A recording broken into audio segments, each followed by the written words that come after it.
We were the Senate. We saw with our eyes. Hali ya kisiasa katika kaunti ya Kericho inaendelea kupamba moto kuelekea uchaguzi mkuu wa mwaka 2027, huku kiti cha useneta kikigeuka kuwa uwanja wa mivutano kwa siasa unaovutia macho ya wengi. Wanasiasa watatu wenye ushawishi tofauti sasa wamejitokeza kupimana nguvu katika ulingo huo. Wanaopendwa na Kristo na wasalimu wa mte. Jina langu ni Kipkirui Brian Yagon. The upcoming.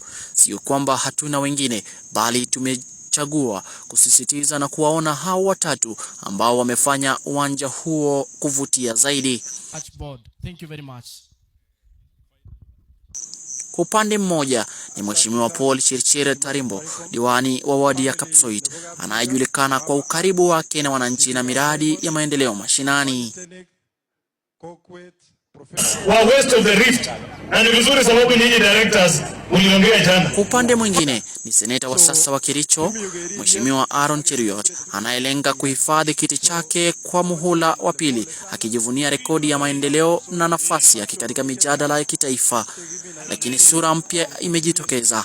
Brian Kipkurui, anayejulikana kwa jina la Kilagai Pastor, kijana mchungaji mwenye umri wa miaka 29 kutoka Kapsoit, akiwa mwalimu wa Biblia na kiongozi wa vijana. Pastor Brian anasema analenga kuleta sauti ya kizazi kipya katika siasa za Kericho, akisisitiza uongozi wa maadili, umoja na uwazi.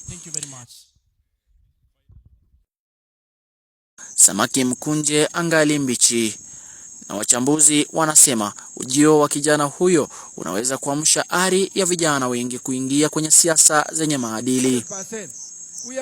Wakati huo huo, makundi ya wafuasi wa wagombea watatu hao yameanza kuonyesha nguvu mashinani. Wapo wanaoamini kuwa ni wakati wa mabadiliko, na wengine wakisema mti mkubwa hautakatwa kwa upanga mmoja, wakiwa na semo moja wakisema kwamba ni 4 term. Wachambuzi wa siasa wanaeleza kuwa kinyang'anyiro hiki kitakuwa cha kuvutia zaidi katika historia ya kaunti ya Kericho, kwani kwa mara ya kwanza uzoefu, ujana na uongozi wa kiroho vinakutana kwenye meza moja. Siasa panaposhindaniwa ndipo penye dhamani, ikionyesha kuwa wananchi sasa wanadhamini uongozi wa kweli unaotokana na uwajibikaji na huduma.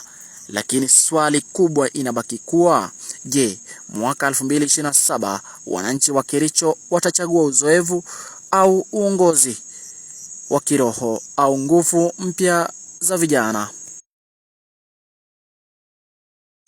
Aliyeandaa na kukuletea makala haya sio mwingine bali ni mimi Yagon Brian, nikiripotia runinga ya Msanii.